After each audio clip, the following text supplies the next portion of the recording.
In February 1986, Nintendo released the Nintendo Entertainment System. And for the past 40 years, we've been subjected to shitty video game movie after another. Clint and I have done the homework. We've swam through that river of shit, and we have 3 picks each for video game movies you should see. Can't just pick one. You can't just pick 2. Oh no, you gotta pick 3, or we ain't picking you. 3 picks. The podcast. Welcome, everyone, to the 3 Picks podcast. My name is Chris Kennedy. This is the podcast where we pick 3 movies in any given category, and we share those with you. I'm currently joined by my partner in crime. His name's Clint Tomerlin. It's a player 2.5. The Super Mario Galaxy movie is opening this weekend. This is why we have chosen to do video games for this episode. And Clint, I want to know, what is your current relationship to video games and video game movies? You know, I love video games. I've been a gamer pretty much all of my life. I think because I had older brothers that were so into video games, especially my oldest brother. I watched him play Resident Evil, Final Fantasy VII, Silent Hill growing up. So it was just in my nature. I've always been into stories. I've talked in previous episodes about how I like to read a lot. I like to watch movies a lot, obviously. Well, video games kind of early on for me, my experience was kind of that melding of a book and a movie. They felt cinematic, but they also felt textual in a way that movies didn't feel. Also, that same sense you get when you're reading a book, you're controlling aspects of the character.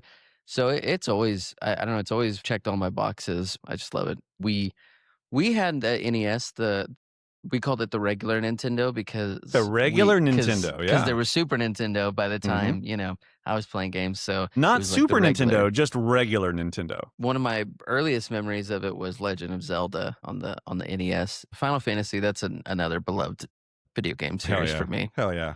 Final Fantasy VI, which I think is Final Fantasy 3, maybe over there. I can't remember. Yep. We had that one on the Super Nintendo, and then Final Fantasy VII. Dude, I watched it, and it was still just watching my brother play that game just changed Final Fantasy VII life. Was a life event for me. And I had never, that was actually my first Final Fantasy. I didn't play Final Fantasy on Super Nintendo. Yeah. And so I remember all of my friends were talking about Final Fantasy VII. And I had an original PS1. We went to the store, and I must have played that game like 6 times through in the first year. Dude. And I think it was the first video. I think I cried in that video game. We always talk about how we cry on this podcast. When spoiler alert, like 35 years down the road, Aerith dies. Sephiroth kills her, just fucking guts her. Dude. When Cloud sets her body out into the little ocean area, and that soundtrack, I imported that soundtrack and listened the fuck out of it. That was before MP3s. You couldn't download shit. You had to order a CD from another country. Yeah. I'm in the process of writing a book, and when I do that kind of writing, I like to listen to instrumental music, and Nobuo Uematsu's score for Final Fantasy VII is often like what I'm listening to. Hell yeah. Good. The Shinra theme? Dude. Yeah. Dude, Cosmo Canyon when you get Red 13. But yeah, no, Final Fantasy VII, that was a major life event for me. I started out, like I said before, with Nintendo. I had Super Nintendo, went into PlayStation, and I was GoldenEye. I was breaking, I had my heart broken night after night after night, climbing and swimming through the seaweed level in Teenage Mutant Ninja Turtles. Yeah. That game made me cry. I remember almost getting to the end of that sewer level in Teenage Mutant Ninja Turtles, and it got to the very, very end and just died right before the ladder. And I remember my dad was actually right next to me, and I just started like bawling. I worked so hard to get to the end of the Ninja Turtles sewer level. And I'm sorry, if you have no idea what we're talking about, this Ninja Turtles sewer level, I'm sure somewhere on Wii 2 or not Wii. What are we on now? The Switch. We're on Switch and Switch 2. If you go on to the virtual store, I bet you can find that Ninja Turtles game somewhere. If you hate yourself, go play that game. So it sounds like video games, I think, for both of us, and for most elder millennials to young millennials, like that really was maybe the first generation to be immersed in video games. It was something that was there most of your life. And so it just always kind of permeated our culture. And today, video games, I mean, it's one of the biggest entertainment, or at least money from a money making standpoint, one of the biggest entertainment industries.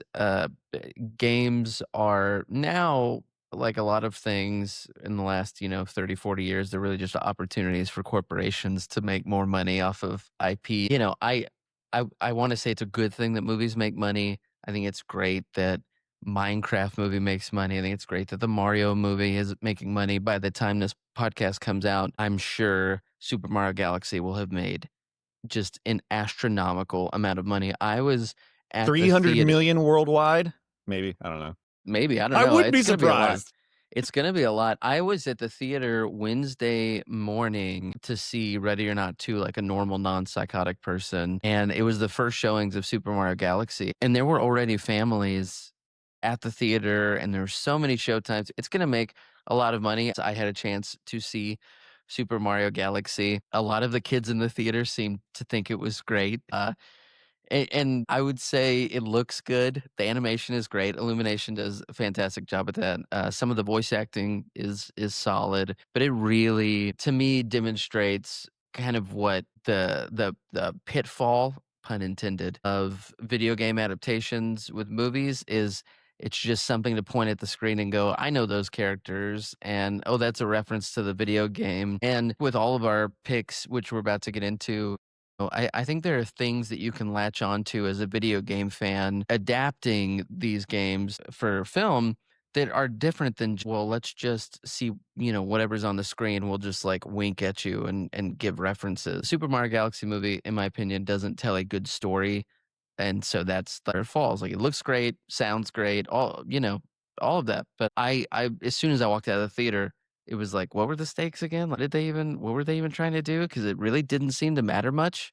And by the end, you have all these characters, all conflict is resolved within seconds to minutes. Like it was, yeah, it was rough. But yeah, Super Mario Galaxy, yeah, it's a no for me, dog. But Do you remember Chris your first Pratt, video game movie? yeah, oh yeah, it was Super Mario Bros.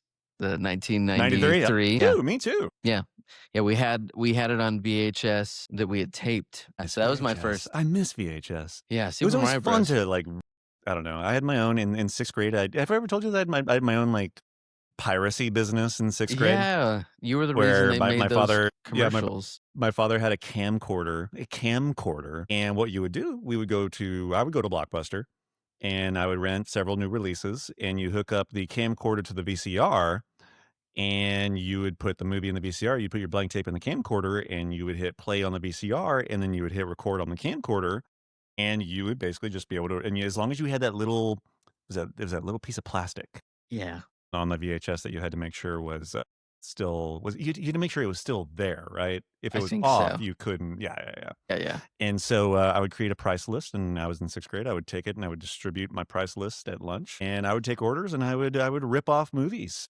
from Wow, Blockbuster and sell them for like $5 a pop, and yeah, it was pretty wow. thriving for a little while. All right, we got him.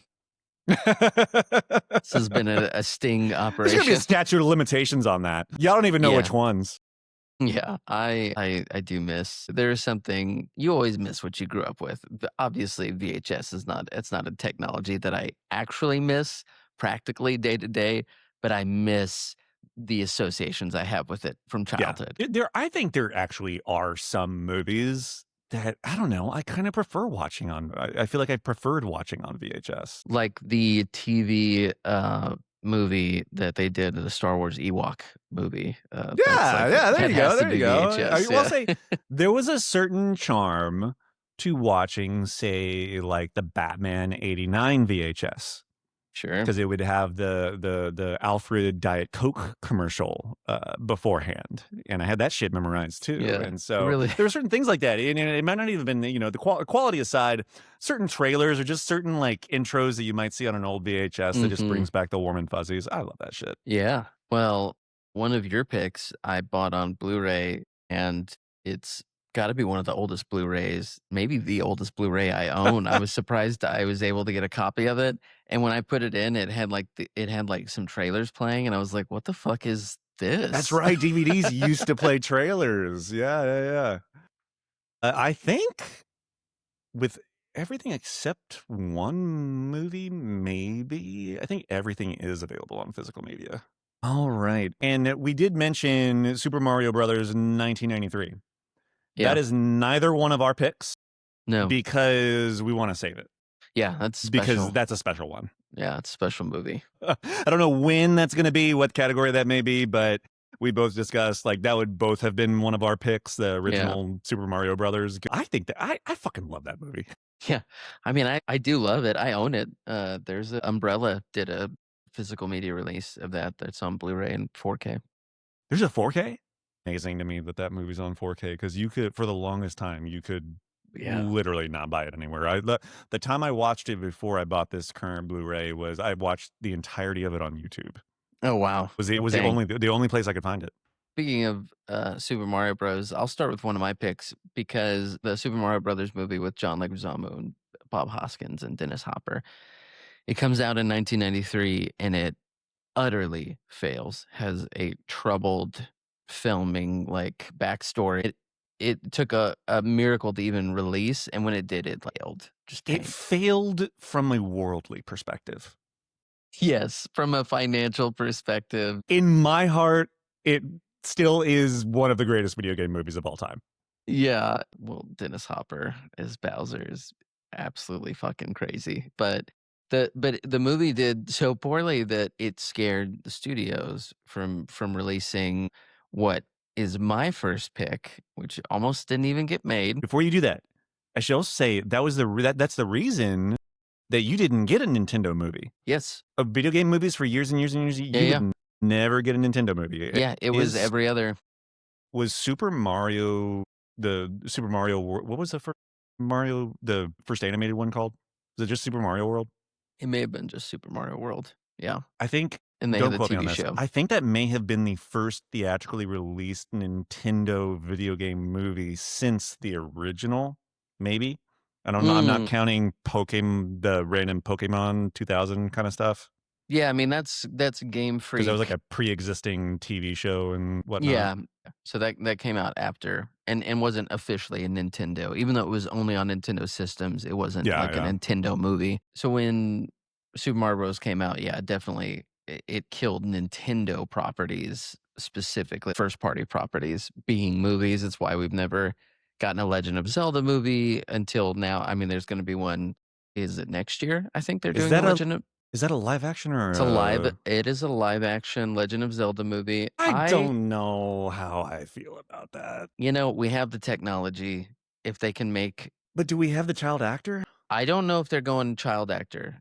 I don't think they're going to do like young Link. I think they're going to do. I mean, Ocarina of Time. You know what I want? I want senior Link, like old Link, grizzled and scarred up. I'm not going after that Triforce again. All of it is like, yeah. Zelda, get in the back there. I don't know why Link has pulls out a gun. Like, oh, we're gonna Triforce. Oh shit! I'm gonna take my sword out to the back and take it to those bushes. You know how I do. What is this redneck Link we got? No. So yeah. So Nintendo until lately. Now Nintendo's the video game adapter with the Mario movies, and then Legend of Zelda's coming out. So for sure, it was a different time when we were growing up. It was a different time in the 90s. Super Mario Bros. Fails. New Line Cinema gets into bed with Capcom and Midway, I think, and fighting games are huge. And so my first pick is Mortal Kombat from 1995. Wait, is it Mortal Kombat or Mortal Kombat?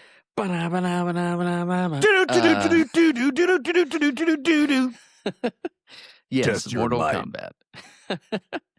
And Mortal Kombat, I mean, that was huge in the 90s. It's still a big series, but in the 90s, Mortal Kombat was ubiquitous. I mean, it had so much controversy with the blood and the guts and all that. I remember, you were kind of considered a non-Mortal Kombat player if you had Mortal Kombat on Super Nintendo. Yeah. Because Super Nintendo didn't have any blood or gore or anything like that. You had to have that on Sega Genesis. Yeah, and it was one of those games, really all the first 3 games, you probably weren't allowed to play them, but you all had a friend who his parents didn't care, and so you'd go over to their house to play Mortal Mm-hmm. Kombat. For me, it was I had a cousin that is like they didn't care what they played, so Mortal Kombat was fine. But you even get Mortal Kombat references in movies like The Cable Guy in the mid '90s. Like that's Hey, how yeah, Jim Carrey. You could play Mortal Kombat with a friend in Vietnam. it's gonna be a bad day when we get to the Jim Carrey show. Who Sonic the Hedgehog. There's another successful video game Shit. series. I'm just saying, they're back. They're making money for the first time in a long time. But when this movie came out, Mortal Kombat in 1995, they had to make some pretty big concessions. So one being that there couldn't be gore. The studio refused to release an R-rated cut of this movie, which is crazy because the video game itself, you're like It's pulling all out about. spines. It's literally kids played that game because it's like, did you fucking see like how gory this was? So they really take the teeth out of this movie, and they get at the time, an up and coming filmmaker, Paul W.S. Anderson. This is his first big studio film. He had done some indie film in 1994 off the strength of that one. They had to really edit this movie down because the script had a lot of cussing and gore. They were thinking, well, you can do this movie if you make it PG-13, which spoiler alert, that was a genius marketing move. And Mortal Kombat, when it came out, it was number one at the theaters for 3 weeks in a row. No shit. Yeah, I was there. I absolutely. was there opening night. Yeah, absolutely bonkers. So for those of you who don't know the very, very simple plot to this movie, for 9 generations, it I this was is just gonna very say, don't laugh, this is very serious. adapting. No, I think this is something to note as far as an evolution of video game movies. Is that Mhm. when you had the NES, even Sega Genesis, Super Nintendo games, Final Fantasy had kind of a story. Yeah, These yeah. games did not. You know what No, they had? They had an instruction booklet that had like a 1-page like summary kind of what was going on. But as far as in game, no. there was no Yeah, fucking story. There was none of this. And no. so all these early 90s games, and I think actually what I appreciate about them is that they are true adaptations. Mhm. And Yeah, and one reason why I like, like Last of Us and stuff on HBO, but at the same time, it's like playing the game again. yeah. And things are so similar now whenever you do get a video game adaptation. I guess people expect it, or and we'll get into that in one of my picks a little bit. Yeah, same. But these were like you had to interpret shit. The setup is for 9 generations, there's a Mortal Kombat tournament every I think the movie says 30 years. And this evil sorcerer from a different realm has been victorious every time. And if he wins the 10th Mortal Kombat tournament, just evil is going to reign over the multiverse forever. And so, literally, the stakes are we have to save Earth. And 3 warriors are picked from our realm, the Earth realm, to overcome these insurmountable odds. Do you know where are the edges of a realm? Where does a realm start I and don't know. end? They're Like, does this include our entire solar system? Like, if there is life out there in our solar system, because might they there's not be picking them for this tournament? yeah, are there aliens fighting Shang Tsung? I Yeah. don't know. I wanna say what there's the Earth realm, like Nether realm, Outer realm, or something. Like, there's all these different realms that they say in Mortal Kombat. Yeah. I It's just not want to important. know the geography of realms. I don't know. Maybe one of the 12 games they go into detail. There's a spin-off Mortal Kombat Realm Planner that you can play where you build your own realm. That's a Mortal It's like a Kombat game I cozy would play. yeah, like a I, cozy I, I can't play it anymore. I can't do this fast enough anymore it's with everyone. you have to be Can't. quick. Yeah, I You can't gotta do be it. I quick can't do with it it. anymore. So this movie with its preposterous plot is definitely you can see why they were like, let's make this PG-13 because I think in the 90s, if you had asked adults that didn't play video games, you need to come see this movie about these 3 warriors from different realms fighting off an evil sorcerer. I don't think many people would have taken it as seriously. This is after these high school comedy booms and slashers. They drain all the money out of high schoolers. And so in the 90s, how do you get high schoolers and teenagers into the theater? Well, more action, Terminator, Mortal Kombat, like, what are they into? You do more properties like that. I will say what this movie does have going for it, which is not its cast, which the cast of Now there's a Mortal few. Kombat, There's a few. there's a few faces that you know. Bridget Wilson Sampras is Sonya Blade. She is from Billy That Madison. Veronica Vaughn. She literally shot Billy Madison and then went straight to Mortal Kombat. Lyndon Ashby is Johnny Cage, which he didn't really do too much after that. You have classic Kari Hiroyuka Yuki Tagawa, who recently actually passed away last year, but he plays Yeah, the very recently. And he's villain. He's great. my personal favorite in this He's entirety. Your soul is Yeah. mine.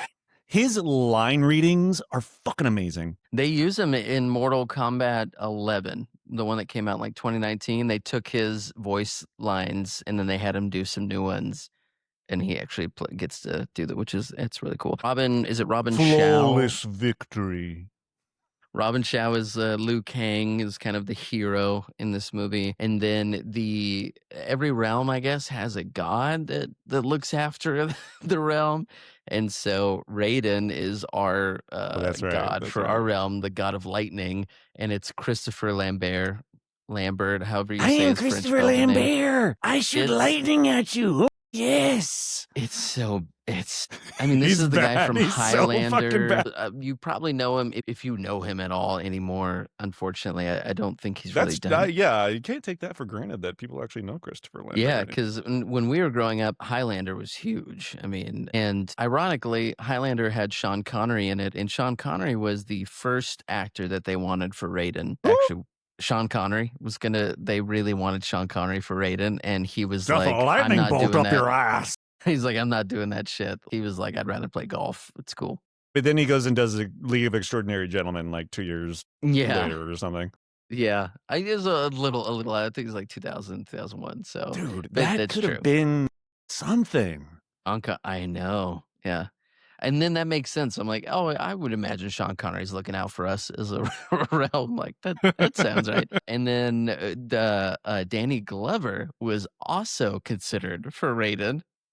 Yeah. Could you imagine just how the and cutaway? why? I mean, I could see Danny Glover. I think I could see it Danny better than Glover, Christopher. African-American Raiden, I could trust Danny Glover. They already made Raiden white from Asian.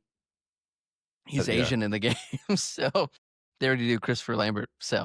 Or Lambert. No, man, Danny Glover would have been. Could you imagine? Fucking cool. Well, like one of the Earth heroes gets killed, and he just turns to the camera and he's like, "I'm too old for this shit." And you're like, because he literally is. He's like thousands of years old. And I mean, in Lethal Weapon, he was like 41 years old. I'm like, I'm too old for this shit now. But if you're thousands of years old, oh my god.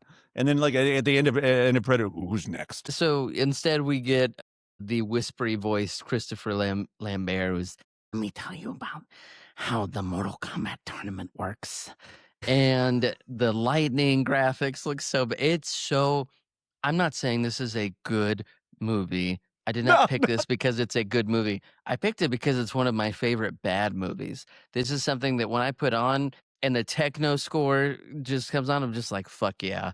Like, I'm ready to hear some bad dialogue, see some bad acting, but because there is a lot of charm in this movie that comes from some of the production design. They actually went to, I want to say, it was on location in Thailand. There is like a tactile sense to some of the sets that they built that I think really works. No, I think that's a great point, because that is something that you don't even get in these big ass budget streaming movies these days, where you actually go, and that is maybe that's part of the charm, the kind of like unconscious reason I still watch this movie after so many years is you don't get shots like that too much anymore, where you actually went to a place like Thailand. What was that? We're not going to Thailand anymore, are we?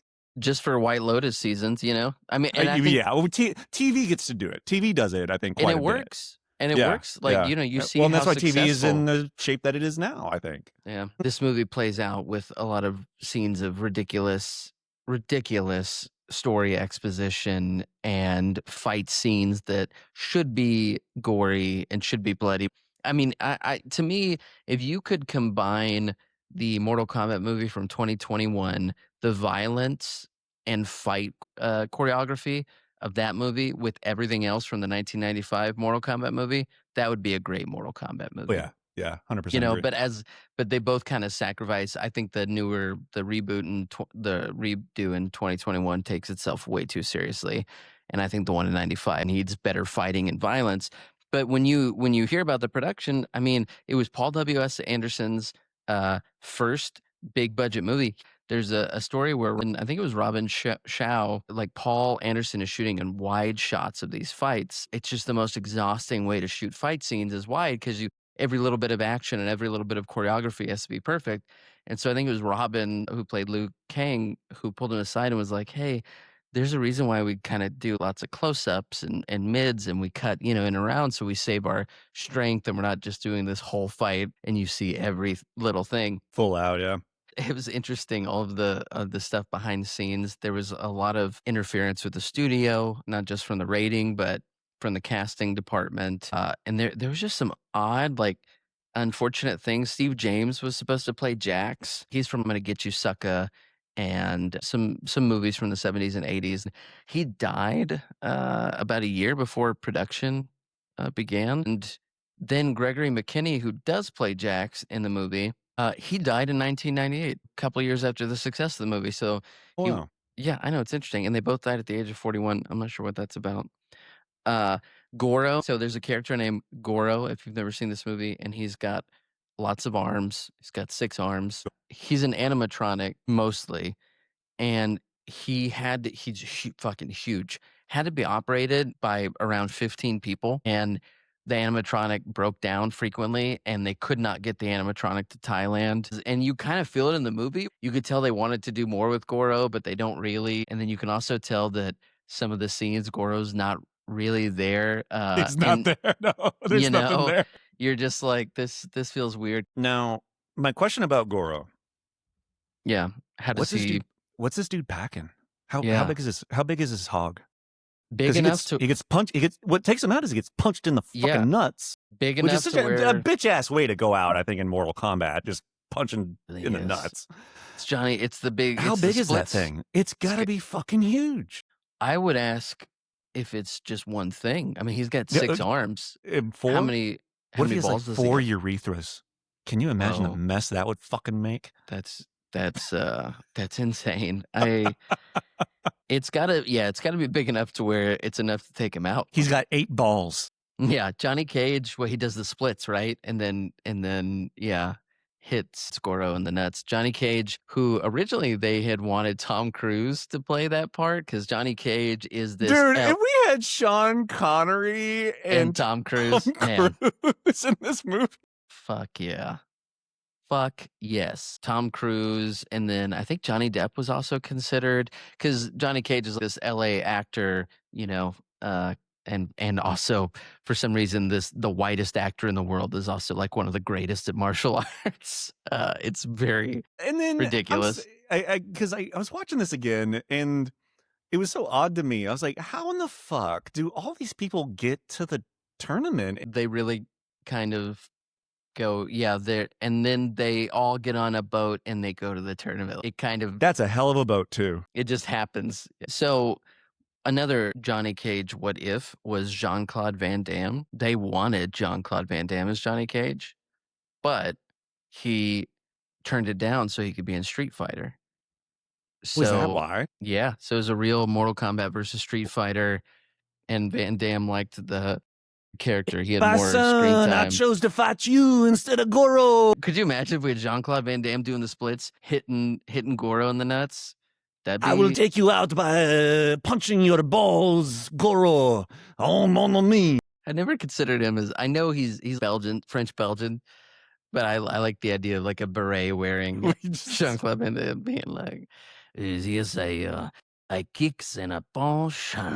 It's just Hey, very Shang, Shang French. Shang, my soul is mine. I would have been interesting. What if? I think it's what also struck me is the iconic line of Mortal Kombat is Scorpion, one of the fighters from the game, saying, "Get over Come here. here." He's like, get over here. He says, "Get over." Well, but he does say, "Come here." So I'm rewatching the What? movie, He does? buddy. I was I kidding. I made a note of it because I laughed so fucking hard. he's like, "Get over here," and then later And in the he's like, fight, he's like, "Come here." "Come here." And I'm just like, I could just imagine Squirtle be like, "No, seriously, get down from there." Do you think they went through like a bunch of different variations on set? Like, say, "Move away from here. Yeah, exactly. "No, not there, here, Come forth."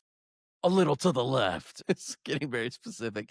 It's actually one of the creators of Mortal Kombat, Ed Boon, does the iconic "Get over here" line for Scorpion. He does them in the video games. Ah. They do it in the movie. So that's kind of cool that he got to do that. Also, there is a character who has like a half of his face. His name is Kano. In the original Mortal Kombat game, he's Japanese American. And then the two creators of Mortal Kombat, Ed Boon, as previously mentioned, and John Tobias, they loved the way that Trevor Goddard is the actor's name who played Kano in the movie, that they retcon Kano's history and they decided we're going to make him Australian, which is really funny because Trevor Goddard isn't Australian. He was just Cockney, but they thought he was doing an Australian accent. So that misunderstanding led to every version after of Kano being Australian. Yeah, I was gonna say because I mean, I don't know. I'll just say this: all these games and shit. Yeah. I know there's lore. I know there's probably Wikipedia pages full of Sure. fucking entries and shit. Is Kano in Mortal Kombat mythology now from now on still? Yes. Well, I guess yeah. Yeah. From in the other movie, he was. Yeah. I have not played a Mortal Kombat game since like I don't know, maybe Ultimate Mortal Kombat 3. I Wow. dropped off of Mortal Kombat when it went 3D is whenever I dropped off from Mortal Kombat. So I'm pretty regular with Mortal Kombat in the sense that every 3 years or so, every 3 or 4 years, I will rewatch the movie and think, "Man, I just gotta play a few rounds of Mortal Kombat," and then I'll download whichever is the cheapest version of it, and then just play Somehow for a I little own bit, all and of then I'm them. done. Yeah. Yeah, you play a couple. I've done the same thing. Okay, I have played. I think 9 or I don't know which Yeah, one. there's so Don't many now. even Well, they fucking- rebooted even the video game series now. Their last one was Mortal Kombat 1, technically, and it's a redo of the multiverse. I don't know. We're All just I know all is that there's eating our just own too tails. many fucking 15-year-olds out there watching so many fucking YouTube videos and can pre-program their thumbs to do this, and this shit like at the same time. I can't do that shit I anymore. obviously, because you sound this is old man movie rears his head again. Old man movie. One of the other interesting what ifs in this movie is apparently Cameron Diaz was Sonya Blade. I don't like that. She hurt her wrist, and so she didn't get to. Yeah, I thought that was kind of interesting, and I'm glad that didn't happen. And the just classic corporate studio take is something that the producers of this Mortal Kombat, they took the soundtrack to Sony and Virgin Records, which, this is a much different world where there was big music labels, and Sony and Virgin Records had a long track record of producing music for movies. And the producers were like, "Hey, we're going to do this Mortal Kombat movie, and we're going to do an electronic dance, like EDM album." Which was not No, that was not a around thing. much. It Yeah. was, it was a genre, but it was not a popular mainstream thing. I feel like it was more of a European thing at that point in time. Yeah, and Sony and Virgin Records turned them down and said, "No, you need to do like Van Halen, like artists that were big at that time." And so they went with a small record label called TVT, relatively small at the time. It ended up being the first platinum EDM record ever in history. I was interested so we know that this was not nominated for Best Original Song, but it Yeah. should have been. The nominees that year, but I don't think it would have won. The nominees that year: Dead Man Walkin' and Dead Man Walkin'. Do you Hell yeah. recall that one? That's the Train Dreams of that year. Dead man walking down the dead hallway.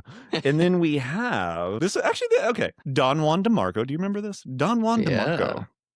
Have you ever really loved a woman? By Bryan Adams. Yeah. You remember that one? Yeah. You also have Sabrina, Moonlight. Moonlight. It's by John Oh. Williams. But here's the other two that were nominated: Toy Story, You've Got a Friend in Me, Oh. and Okay. Pocahontas, Colors of the Wind. So And Mortal then Kombat. You've Got a Friend of Me one, right? What? That's what I'm doing. I was actually just shocked looking at this. Pocahontas won. the fuck is Yeah, wrong? yeah. Did you also I didn't realize this Ugh. either. We used to give away 2 different Academy Awards for score. Yeah, There was a I dramatic did know score that's weird. and a comedic score. Pocahontas won the comedic score too. It beat out it beat out Randy Newman for Toy Story. That's fucking That's insane. nuts. Oh my gosh. The reason why I chose this as the first pick to talk about is because I think of all the movies we're going to talk about, this was the most of a shared love. I think um for our age gap, because you're closer to like my oldest brother's age. Like I just feel like when you were growing up in the 90s, this movie had such an impact on kids. Like it's just who didn't know this movie, who didn't know the soundtrack. And it's funny because it does kind of fail in a major regard as a video game adaptation in the sense that the game were known for being bloody and they just wanted to make money. There's not a lot of blood in this movie. And so you could argue that this is a failure, but for, for kids growing up in the time, it was like this movie fucking rips. Yeah, and you didn't even get the sense of the tournament I mean, we Yeah. don't get brackets. We don't get No. like There's this just like a that there's montage no of people getting their logic. ass kicked. There's like 5 different fights in the entire tournament. Yeah. And I don't know how we're advancing. I don't know how we're doing this or that. And no, you're absolutely right. In a lot of ways, this movie does not resemble the game in any way, shape, or No. form outside of the characters. I will say, though, Costumes. the thing that I think stands out to me most, and the reason that this movie continues to hold a place in my heart and my memory, is that it took imagery from the game Yeah. and did it in I think back to the entrance of Scorpion and Sub-Zero on the boat.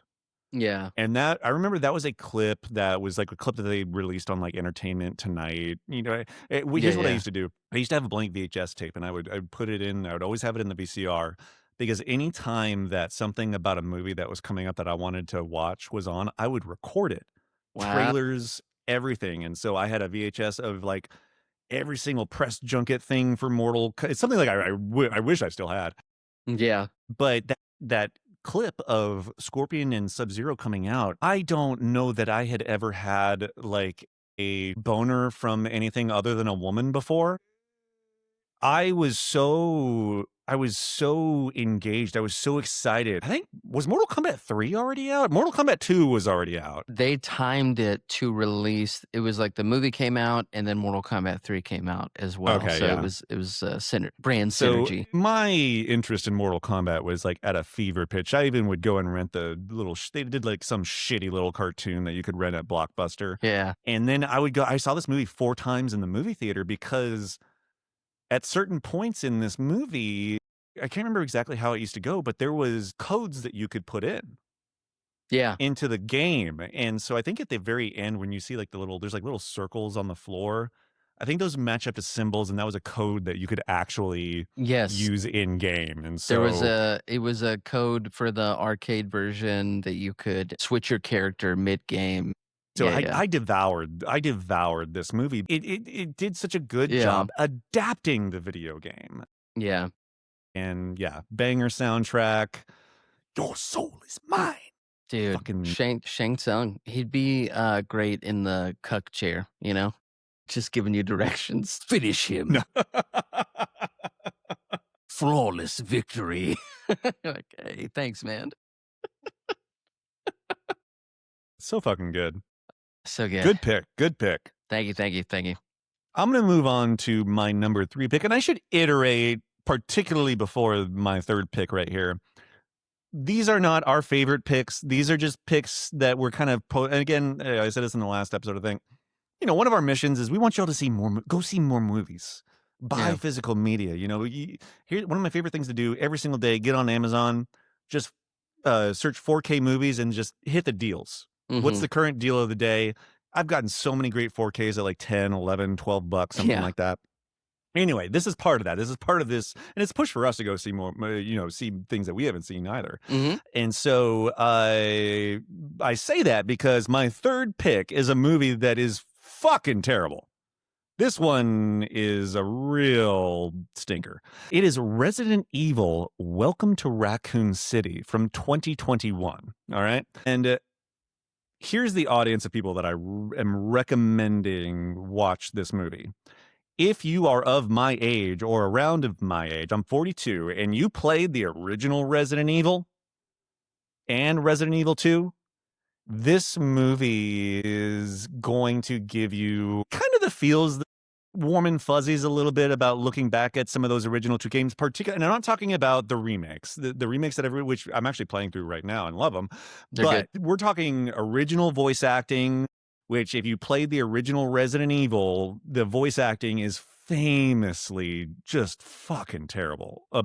abysmal. All right. Resident Evil Welcome to Raccoon City from 2021 is almost literally, if you were to type into Chat GPT, make me a Resident Evil movie out of all of the cutscenes, it really, if you don't recall, Resident Evil, the original, is set in 1998. And it's about a force of security people, FBI type people called Stars. They come into a mansion. There's been weird deaths all over Raccoon City. They go into this mansion and they start encountering all these zombies, this weird shit. There's puzzles, there's keys with all sorts of fucking shapes on them and shit. And then you find out that underneath this mansion is the headquarters, the laboratory of Umbrella Corporation, which actually owns all of Raccoon City and is out to. I actually don't know what Umbrella's ultimate goal is in all of these. I don't know what their goal is other than Money. killing a lot of people. I mean, Yeah. they kill all the people. Weapons. Anyway, I have Weapons questions for about war. Umbrella's motivations, but that's kind of the gist of Bioterrorism. Resident Evil. And so Resident Evil Welcome to Raccoon City, the production design is very kind of embellished in the video game type of way, not quite like Batman and Robin 97 type, but definitely like you could tell this is we're taking our designs from a video game. It starts out with the scroll where it kind of gives you the same background I just did, except this was very strange to me. In the scroll of this movie, it says that people are at risk from dying in Raccoon City or something like that, but at the very end it says especially the poor. Did you catch that? No. In Just no way, shape, or form has something about class been in Resident Evil, but in the opening scroll of this movie, we have people are at risk of dying, especially the poor. And it's just there's a lot of just kind of what the fuck That is things true, that though. happen throughout this movie. I mean, I guess technically I it think is someone wrote that and they true. were like, I mean, that's right. Everyone in this movie is completely and utterly miscast. The characters themselves don't even, well, I guess some of them kind of resemble their video game Some of 'em, counterparts. yeah. There is one very egregious, just, I don't know what they were doing with Leon Kennedy. Leon, yeah. Leon in this movie is just a big doofus. Yeah. He's He a doesn't know doofus. what the fuck he is doing. He's just kind of dumb and stupid. Like, In the character design, they give him like long dark hair, which is not anything like Leon in the game. So they don't even make an attempt. They have to call none at him all. Leon for me to make that connection, which is Yeah, funny exactly. considering how many other things in the movie go awkwardly out of their way to be like, remember this from the games? Leon sticks out to me. Wesker was oddly not Wesker enough for me. Yeah, I do. I kind of like Tom Hopper as an actor. No, yeah. He's like a big lug of an actor from Umbrella Academy. I don't know. There's this like funny comedic sensibility he has of like when he's walking around. I can't really take him seriously. I'd love to see the guy do broad comedy because I think he's got the goods for comedy more than trying to take him serious in whatever this movie is. You can almost set your watch by this, but about every 10 minutes or so, this movie likes to remind you that it's the 90s. Yeah. Which I guess, you have to a little. But and that's what I'm it's saying. bad. I only recommend this movie to anyone around my age that had those original experiences. Yeah. Because I think there could be some generational stuff missing in this. Yeah. Plus, the acting is so bad. The acting is so It bad that you don't appreciate this aspect of because on the surface, this is just a really bad movie you should just probably never watch. However, if you did experience the original voice acting of Resident Evil, that's why I'm recommending this. Is it brings back that charm to a certain degree. You know, lines like someone says, "Oh, I was on a chat room," and I'm just like, "What the fuck is a chat What's a room? chat room? Oh, that I Explain was to me howling. what a chat room is." Oh, that was so Keep funny. there was somebody I can't remember who said this line, but keep your shit wired at all times. So many like really great like action. They're just very poorly written and delivered stuff in this. Now there are some actors of note in this. They're not great, but you do get Neil McDonough. Neil Yeah, McDonough plays a scientist in here. He's he's fine. McDonough. You know, he's got Yeah, blonde hair, blue eyes. yeah. Donald Logue, Donald Logue, surprisingly, and really going for it. Robbie Amell, who I believe is Sure. the brother Yes, of Stephen Amell Arrow, for yeah, Stephen great. Amell. Hell yeah. So I don't want to spend. There's not a lot to get to this movie.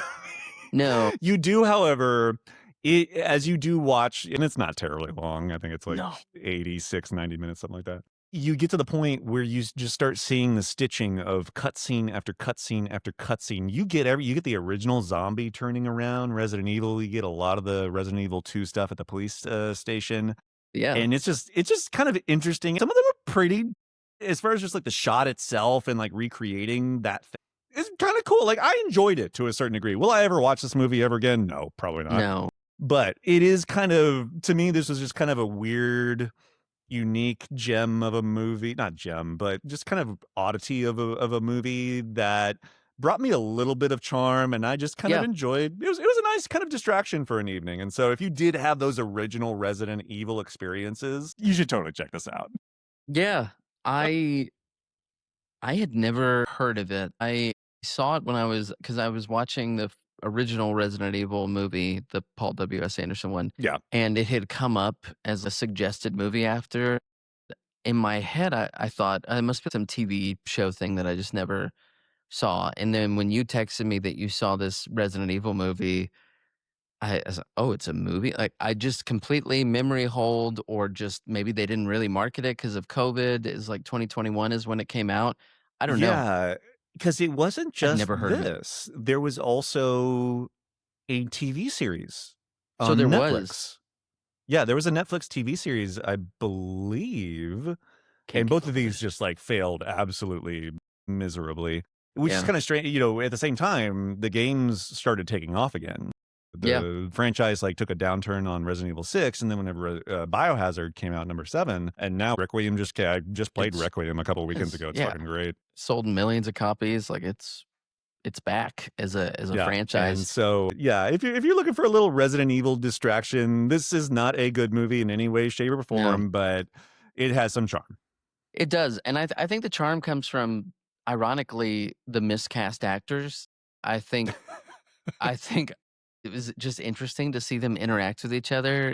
Jill Valentine, it's a different character, art direction, a lot of them, but something just there's some bad movie chemistry alchemy that just works in it. If you're a fan of Resident Evil, I just played Resident Evil 2 and 3 right before I watched this movie, and shot for shot just takes stuff exactly from the game. Even throws in, I wanna say, isn't there, like, Subway even, like, from Resident Evil 3, they kind of throw that in as You well know at the what? very end. There is some Resident Evil 3 stuff. Yeah, In like, fact, I just a just little bit. I'm playing I just played through the 2 remake and the 3 remake as Yeah, well, and you're absolutely right. and I'm glad that this is your first pick because it tees up my next pick perfectly because What is that?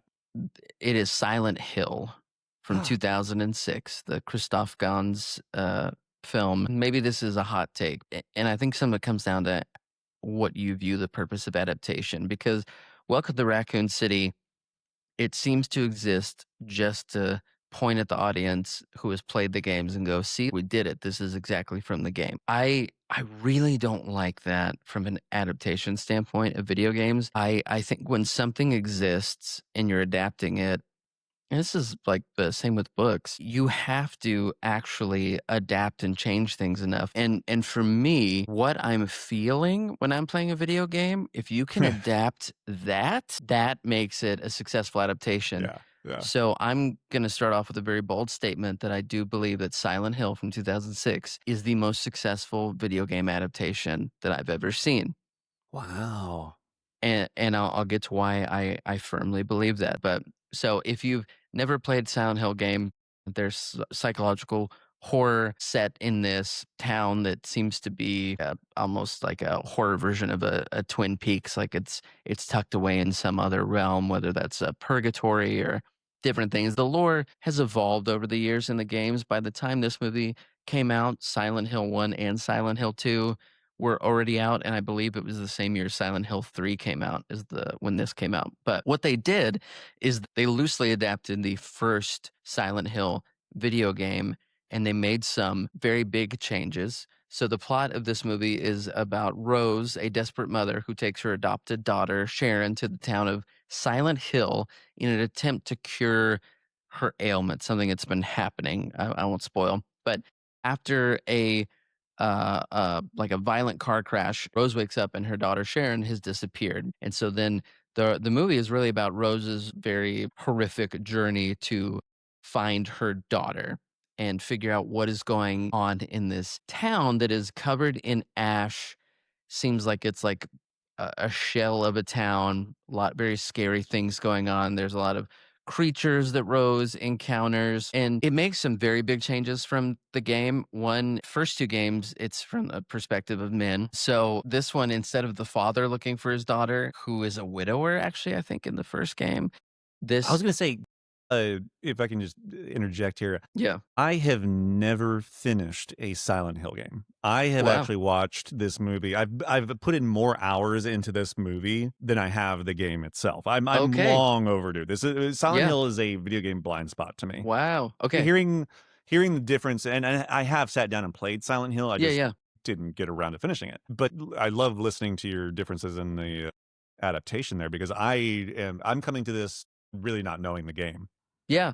So they not only do they swap the genders, which some people criticize that Christophe, this French director, who by his own admission thinks the Silent Hill games are works of art and loves them, he made a comment in an interview that he thought it was more truthful and more believable that a mother would be out there looking for her daughter. And so people were like, ah, that's sexist. I love revisiting movies after all the roar of all the bullshit dies down. We're talking about 20 years ago. Let's cut through all that. And what are we left with? He makes good decisions. He doesn't just center the mom. He initially brought the studio a script where it was only women characters, from the bad guy to the mother and daughter to every character in the movie that Rose meets in Silent Hill was going to be a woman, and it was going to have some kind of subtext of some patriarchal versus matriarchal subtext in it. And the studio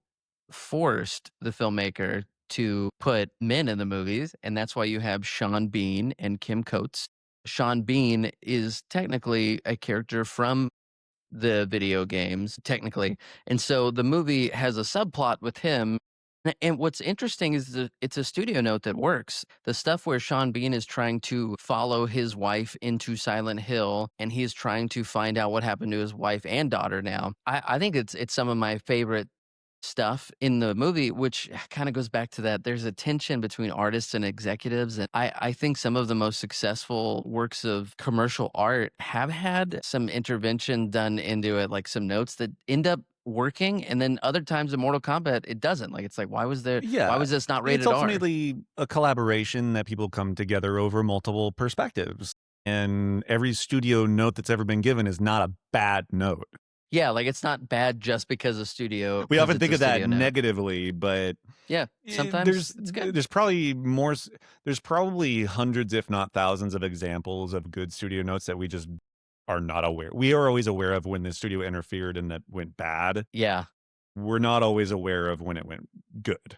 Yeah, 100%. And so the original Silent Hill game is about I'll try to do this without too many spoilers for the game or the movie, but through the investigation into Silent Hill, you realize that there is a cult aspect to what's happening. It is much different in the movie than it is in the game. I'll say in the games, there's not even necessarily the Judeo-Christian aspect of it. In the movie, it's a very puritanical Christian cult that Rose finds herself up against, and kind of the tension between her and this cult, and her trying to find her daughter, and this cop played by Laurie Holden. I guess I forgot to mention the actors. It's not just Sean Bean, but Laurie Laurie Holden. Holden, sci-fi Yeah. queen.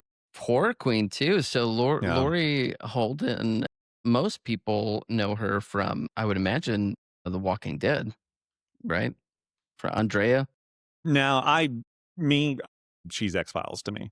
Sure, that's true.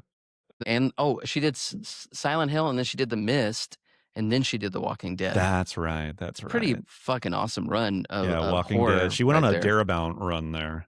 Yeah, like that's pretty awesome. She's really good in this. She plays a cop that follows Rose into Silent Hill, and this is a very horrifying movie. The things that the creatures that Rose finds, the atmosphere, everything feels dangerous and tactile and out to get Rose. And these creatures are really fucked up that Rose encounters.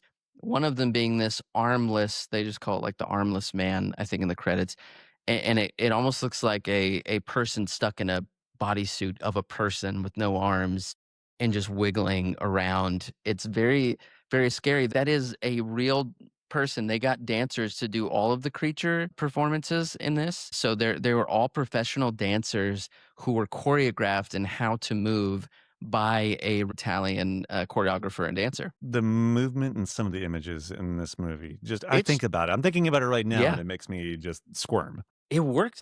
When I think of horror, like true horror and dread, this movie really I nails. had a lot of anxiety watching this movie. And that's as someone who I have finished the games and I love them. They're my favorite horror video game series. I enjoy them more than Resident Evil, to be honest. Yeah, yeah, probably. Especially as Resident Evil has turned more towards action, Silent Hill is still very much a psychological horror, full stop.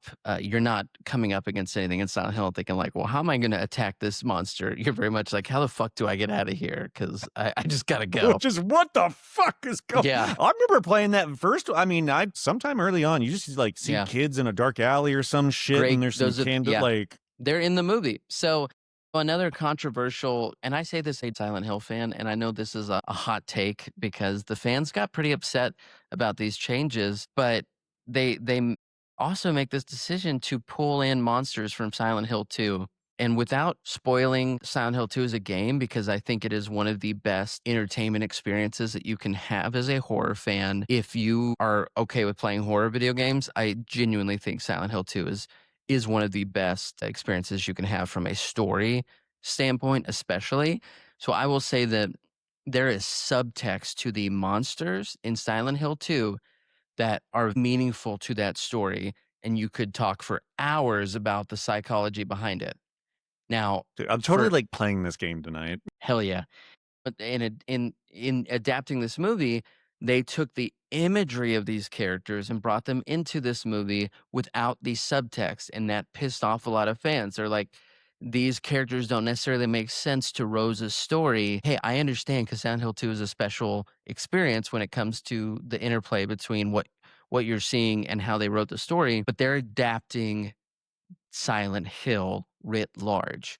So I think you have to let go of some of these sacred cows because it's, you get a better experience. Well, they just say they're different mediums, Yeah, and good they point. need to be presented in different. You cannot present the same. I mean, that's why Resident Evil: Welcome to Raccoon City fails because I'm sure so many people over time have said, "Well, we could just put all the cutscenes together and that'll be like a nice little movie." No, Yeah. it sucks. Yeah, No, it it really, doesn't really work. sucks. And that's even why, again, I don't know. I don't have any facts to back this up, but I would venture to guess if I were to ask anyone what their favorite episode of the first season of Last of Us is, Mm, yeah. it's the episode that had nothing to fucking do with the game Yeah, because it was because it adapted the world. I can't remember what yeah, the two guys' names are, but it's Bill. that It's episode Bill. about the Yeah, two, Bill and something.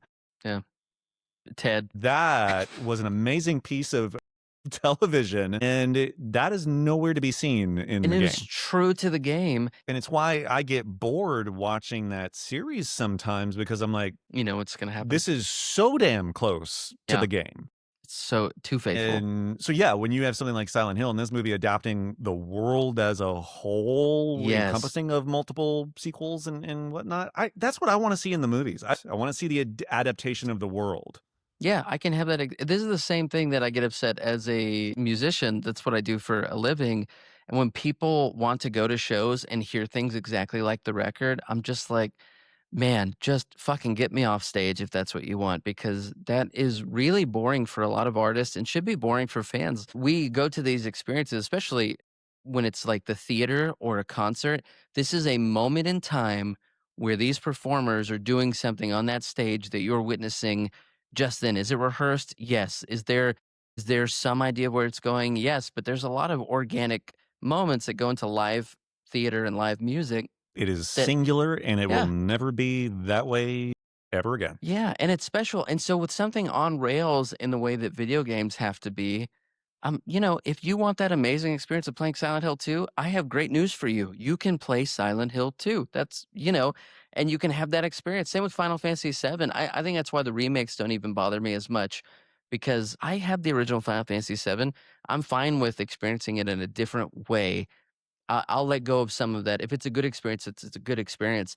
And so, in my opinion, Silent Hill from 2006 is the best video game adaptation in the sense of when I'm watching that movie, it makes me feel the exact same way as when I'm playing the games, which is I'm scared, I'm anxious, I don't know what's going to happen, which is a key thing in the movie that if it just copied the script of the video game, for fans of the video game, you'd be like, "Well, I know what's gonna happen, this, and that," but he makes enough changes to where even as a fan of the video game, like, I don't actually know what's going to happen. I just think it's exciting. Is the cast is great, Roddy Mitchell, Laurie Holden, Sean Bean, I can't remember the name of the little girl who plays she actually plays 3 roles in the movie if you're paying attention. And the thought that they put into the production design of this movie is so fucking Well, it's good. fucking good. And they made that shit. And yes, there are some bad looking CGI moments, but Pyramid Head, very iconic horror character from Silent Hill 2. Cool. He's so cool. Like the dancer, the lead choreographer played his name's Roberto, something I can't remember his last name. He played Pyramid Head. He's on fucking stilts. He's like 7 feet tall because of his stilts. He has an actual 12-pound practical mask on him. And Mhm. without spoiling too much, I will say I will say one of the kills he does, one of the gnarliest things that I've ever seen in a horror movie is Pyramid Head walks up to a woman in front of a church, grabs her, and then pulls her skin Right, off of that's her fucking fucking right. body and Yeah, yeah. throws the skin Was of so her body gnarly. against the doors of the church.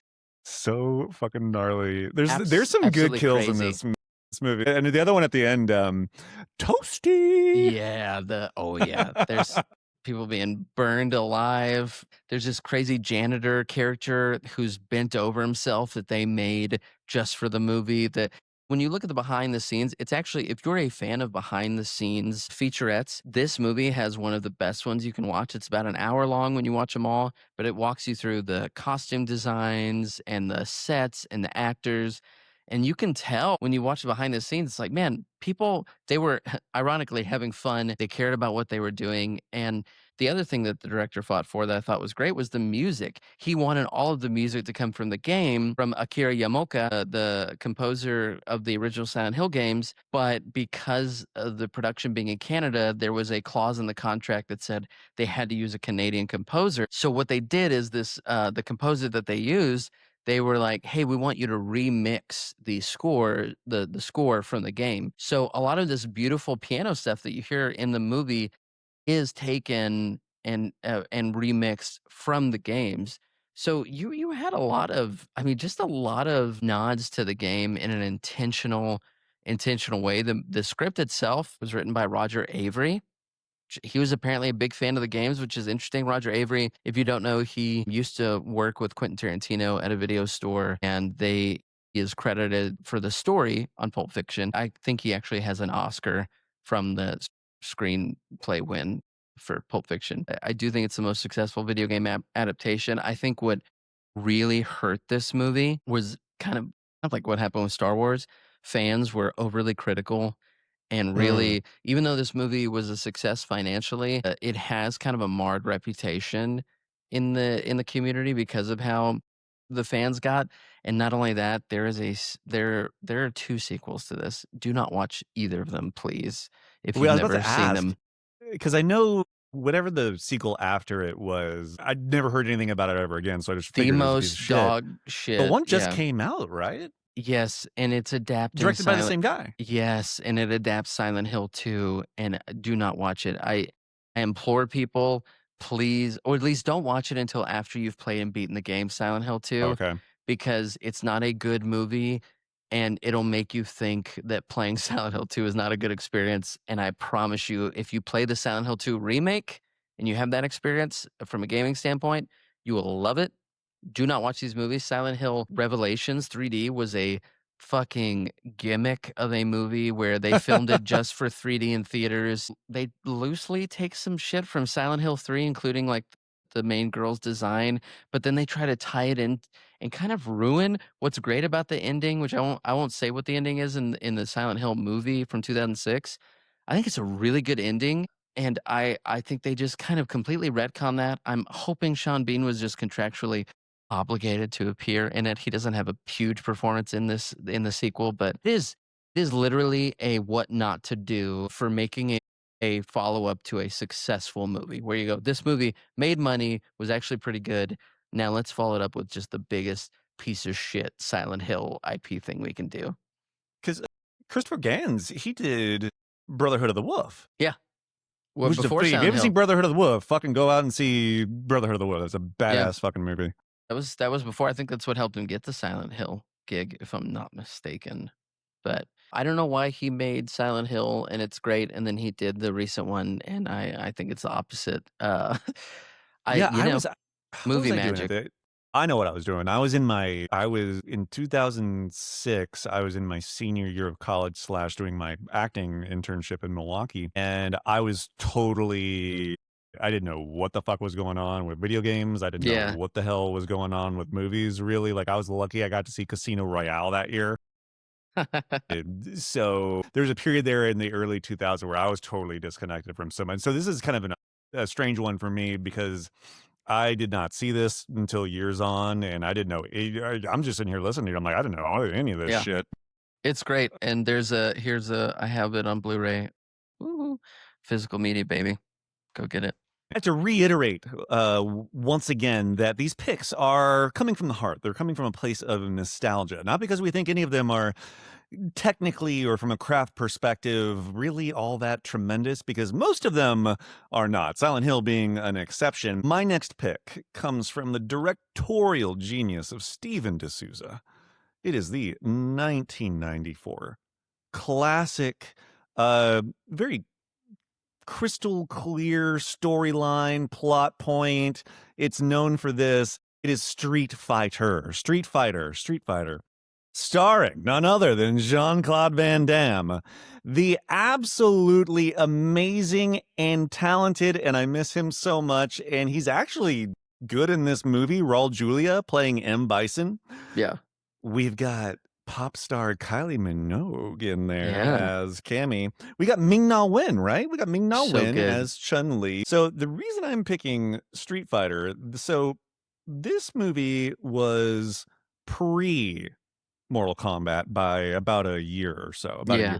So I guess this was the second video game movie I really saw, because I saw Super Mario Brothers in 93 in the theater. This movie needs to be viewed because it is one of those movies that is so bad that it has value. I'm not going to say it's so bad that it's good, but there's so much random ass shit in this movie. And quite frankly, for a movie called Street Fighter, on a video game that's based on a fighting franchise, there's not a whole hell of a lot of fighting in this movie.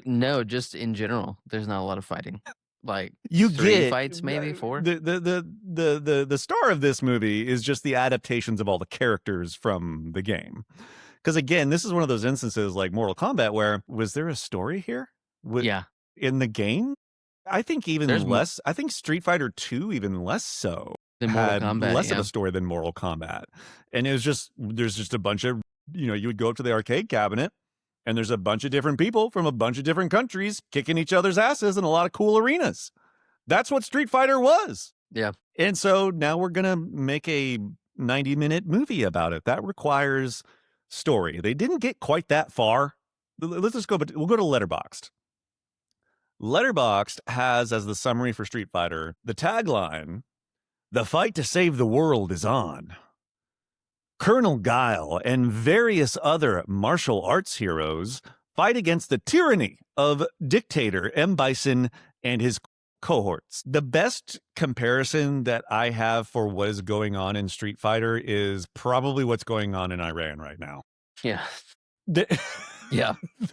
The reasons for why we're doing things in this movie, I'm not exactly sure. We know there's some bad stuff going on over there. But basically Bison, who is like, I don't know, overlord, landlord of a place called Shadowloo. I don't know. It's really weird. And we're kind of at war with him, but not really at war with him. Really, the inciting incident of this movie is M. Bison has like 20 hostages. Yeah.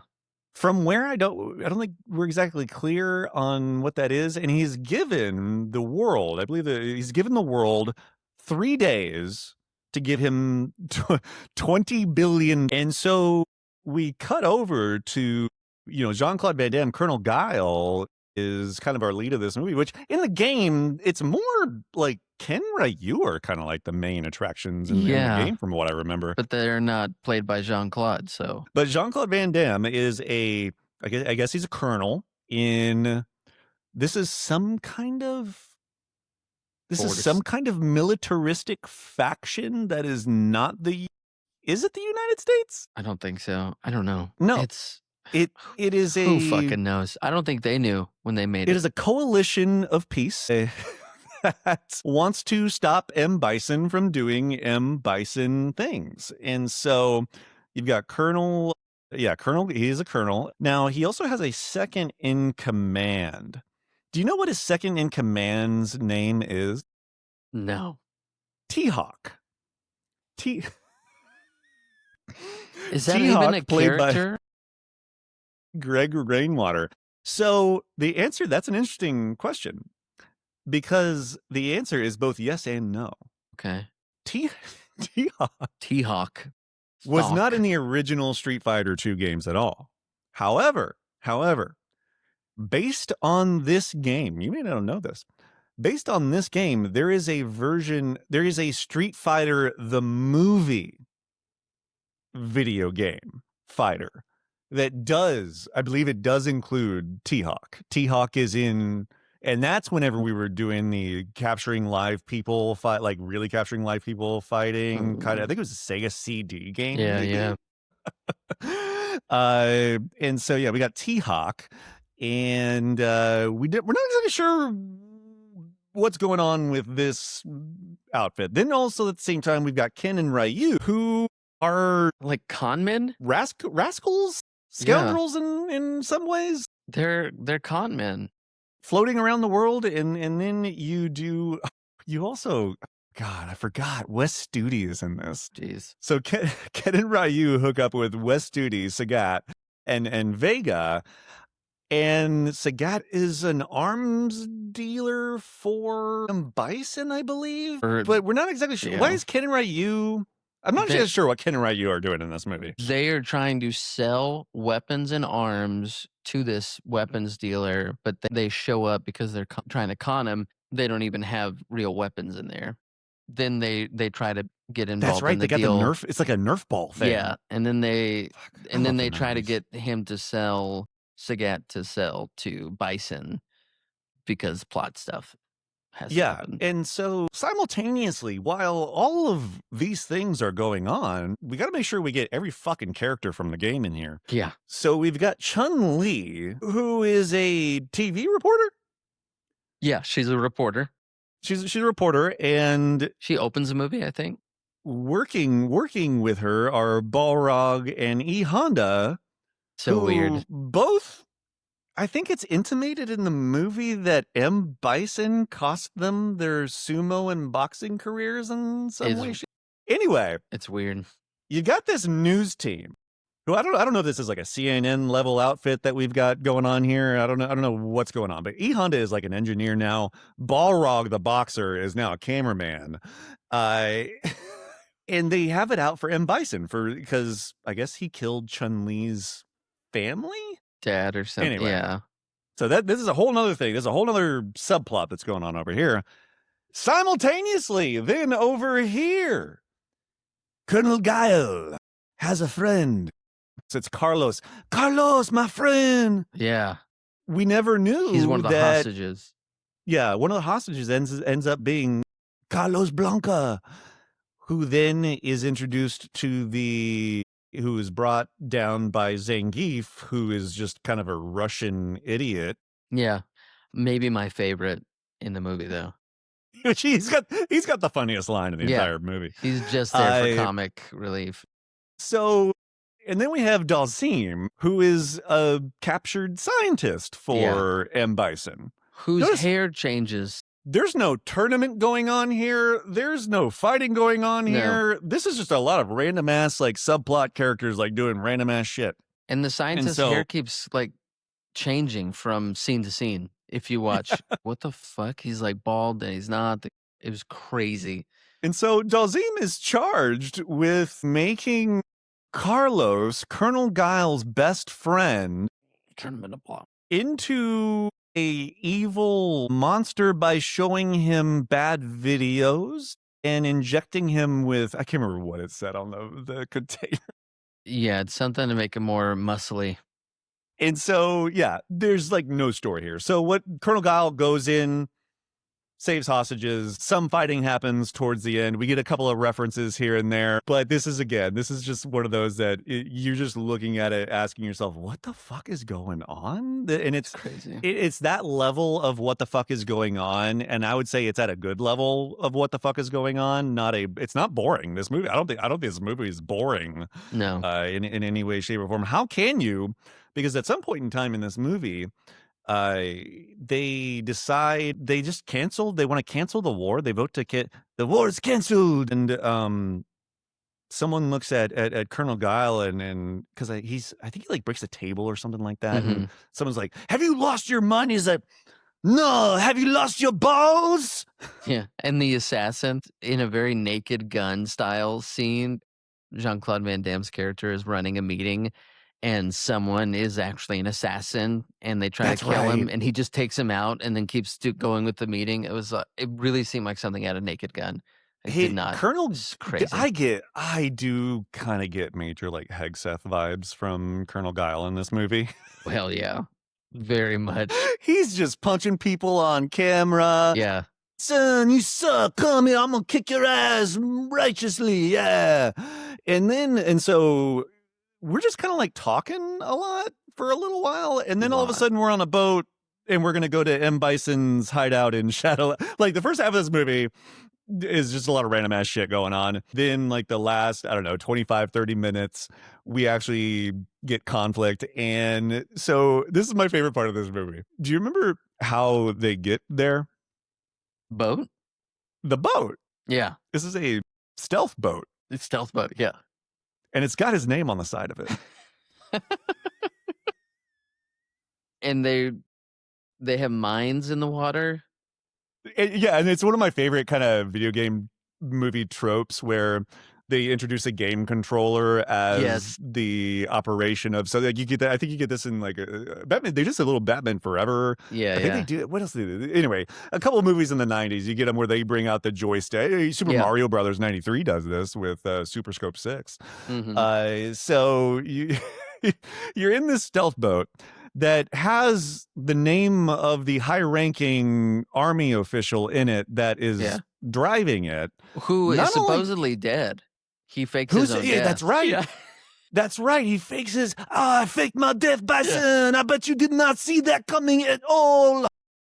Here's my boat with my name on it. Which is weird because he fakes his death and he goes in the body bag and he just hangs out in the autopsy room for a long time. Yeah, and then he just wakes up. They're like, "Oh," he's like, "This is the real plan." You're like, "What? You've been there the whole time?" Yeah, we're gonna get on my stealth boat. It has my name on it. You know exactly which one it is because my name is right on the side of it. Meet me there. Oh, it's insane. Absolutely And insane. my favorite part about this stealth boat, and he's on his way. This is like a major military conflict, going to save hostages. In the middle of all this, he's driving his stealth boat. He gets out like a VHS tape of him and his friend Carlos. Them and like two women Yeah, that look hanging like out. they're on like a carnival cruise or like that. It is so ridiculous. And it's like the one bit of like character building you get it with this relationship, because when Guile finds him, he's like, "Oh, sorry, Carlos, I'm going to shoot you." Yeah. And he's like, "Oh, maybe I will not."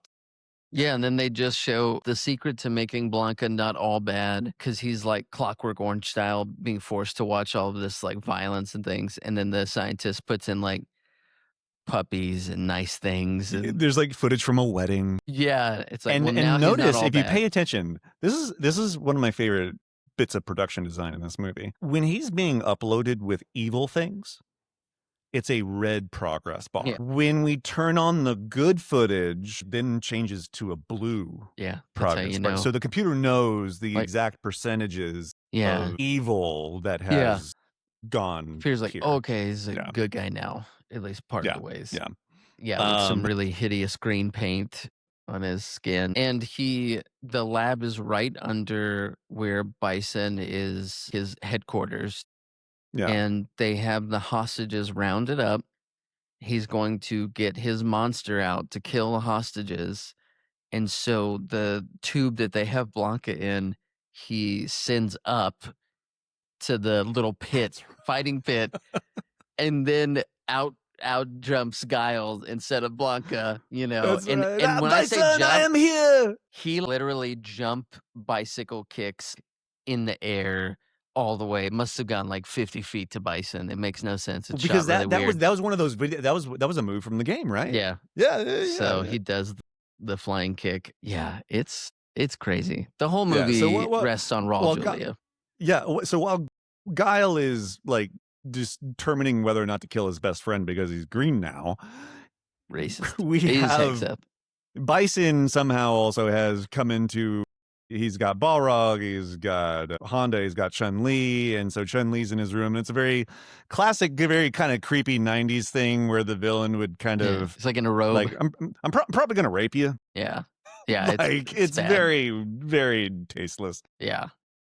But then you kind of get the whole plan from M. Bison. And the reason that he wants this $20 billion is so that he could build basically a M. Bison shopping center. The most 90s shit. Do you know of any other crazy ass leaders in this world that just like building big ass things with their names on them?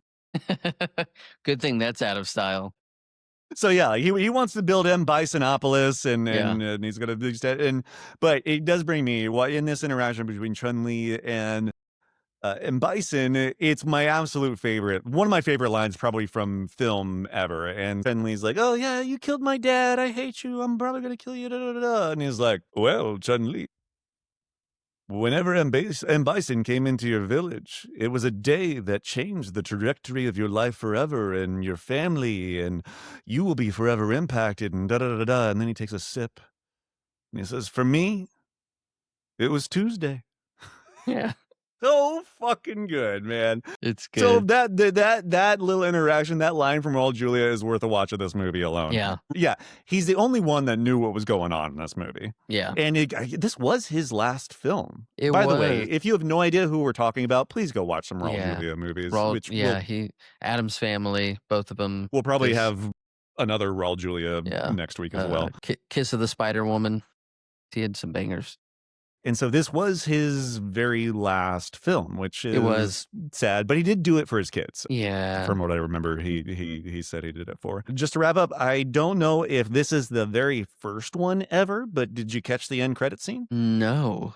Yeah, Street Fighter has There's an an end credit scene. Or Yeah, maybe I M. did. Bison, What is it? M. Bison is not dead. I can't remember. I didn't actually watch it on this Sure. rewatch, but his hand like comes up and Maybe I did see says that. restart or replay or continue or some shit like that. But yeah, that is Street Fighter, the Steven D'Souza classic from 1994. And Steven D'Souza, lest you guys think this is all he did, he wrote Die Hard, and he wrote Die Hard 2, and he wrote Is he? Commando, and Hold he wrote on. The Running Man, he wrote Judge Dredd, he wrote 48 Hours, and then also Street Fighter and Hudson Hawk. And I think the Flintstones movie from that same year. A prolific screenwriter. I mean, Die Hard, one of the greatest, if not the greatest action movie of all time. So I think it's important to mention because his legacy as a director is one of shit with this being the mountaintop. But as a writer, the dude is well regarded. Fuck yeah. And you just made me realize something when you mentioned Die Hard. Do you realize Balrog is Agent Johnson Yes, in Die Hard? I did not did realize that. the whole movie's Street Fighter is a mess. It's one of those movies I would only recommend watching with some friends that you can laugh Yeah, you've got to be in the at right a different. headspace. Don't be sober for this. Yeah, don't be sober, and if you have people you can watch it with, like, this would be a fun go to, like, a small rep screening at a little theater and hoot and holler with everybody and roll your eyes together. Well, that's nice. So, we're gonna get into my last pick. I wanted to end my picks on a movie that was more of a celebration of video games and video game culture. This is Wreck-It Ralph from 2012. Fuck yeah. It's a great movie. I hadn't seen it in a few years, but I saw it twice in the theater, and it's great experiences every time. A lot of joy. So if you've never seen Wreck-It Ralph, or you don't remember, he is this like 9 foot tall, really like 600 pound Donkey Kong looking villain of an arcade video game called Fix It Felix Jr. And that's an arcade game where you play as the hero who fixes the buildings that Ralph goes around and destroys. Well, Ralph wants to prove that he can be more than just a villain, he can be a good guy. And so he escapes his game in this arcade world that they've built. It's basically all taking place inside of an arcade, but because of the arcades all being plugged into the same electrical circuit, it seems like there's like a video game arcade trains metro station. I love the science behind this movie. So then he goes into a riff of modern first person shooters called Hero's Duty, and then he ends up in Sugar Rush, which is like a Mario Kart style racing game, and meets this Vanellope von Schweetz, played by Sarah Silverman. She's so good, and she's bullied, and inadvertently, because Ralph, even though he's trying to do the right thing, he screws some things up, and he puts everybody's games at stake. And so this whole movie is a celebration of video games, and I think it really ties everything, my views on video game adaptations and kind of what I was talking about with the Super Mario Galaxy movie. I think Wreck-It Ralph is one of the last corporate synergies that isn't cynical. Even though it's a Disney corporation movie and there are a lot of nods to Disney, some Disney things in it, they're not hitting you over the head with references just to sell you things. This movie really felt at the time, especially like a movie that you could go. I was in my 20s and I watched it with some like people from like Gen Xers from the arcade game days, and it really bridged the gap between kind of the console and the arcade generation in a way to where anyone that has ever played a video game could watch this movie and understand some of the references and some of the mechanics behind video game culture without being like a Ready Player One style. And this is what kind of annoyed me about Ready Player One is its references are all like, look at that IP and look at that IP and look at that IP and look at that IP. And Wreck-It Ralph, it naturally calls back to some of these things that you've experienced in games from multiple generations in a way that makes sense to the story, in a way that is often funny. John C. Riley just can't help but have a lot of heart in his performances. And I saw this on Letterboxd. I can't remember the user, but sometimes on Letterboxd, which is the movie app that Chris and I use and millions of people to log and rate review movies, highly recommend it. It's the best thing you can do, social media adjacent, that isn't actually social media. But I read an old review of Wreck-It Ralph on there where the person was neurodivergent, and they were saying that Wreck-It Ralph, regardless of what other people saw, that they saw a movie about autism where Ralph and Vanellope are looked at as having something wrong because they're not doing the normal things that everyone is expecting them to do, and that how the movie beautifully doesn't ask them to do anything else. Really, the climax of the movie is Ralph and Vanellope accept who they are and they accept each other and don't ask each other to change. In fact, Ralph encourages Vanellope not to change. Yeah, There's because nothing they go as wrong. far she's bugged, right? They Yeah, they they she's a go as far glitch. as They to say call her the she's a glitch. glitch. Yeah, she's a glitch. Oh, And man. he's I so haven't heard of this, I had like, never heard of that either. viewpoint. That's interesting. And I thought even if you don't look at it through a neurodivergent lens, I do think they nailed the core of the story where it is about being yourself and, you could cheesily say playing the game your own way or whatever, but, the But it's a movie. very simple concept, very simple, Yes. relatable that anyone can relate to. Yeah, it's executed well. It has one of the best opening scenes of an original animated movie, in my opinion. The villain support group, like, because the movie starts with a montage of John C. Riley as Ralph, like explaining his lot in life or whatever. The support group nails M. Bison and Zangief better than the damn Street Fighter. Yeah, my favorite Zangief in both of these movies has my favorite line because in Street Fighter in 1994, Zangief God, we gets forgot to get to that. the line where Well, they're at the arms sale, and on the TV, they can see the car with the explosives coming for the tent or something like yeah, that. yeah. And they're looking at the TV, and Yeah, Zangief's like, goes, "Quick, change the channel." change the channel. Yeah, he has that, and then he also has a great line where one of the with T-Hawk is like, "We're the bad guys," and he goes, "We're the bad guys? Well, if you knew we were bad guys, why did you do this?" He's like, "'Cause of the money," and Zangief goes, "You're You're getting getting paid. paid?" So good. And so Zangief also in Wreck-It Ralph in the beginning and the awesome opening with the villain support group, Zangief goes that his acceptance was just because Zangief bad guy does not make him bad guy. It's one of my I have a buddy, my old roommate and I would say that to each other all the time. Just because you're bad guy does not make you bad guy. It's so good. And the movie is genuinely hilarious. You have the Oreo security guards in the Sugar Rush game where they're singing the Oreo, Oreo. Like there's so many moments in this movie are great.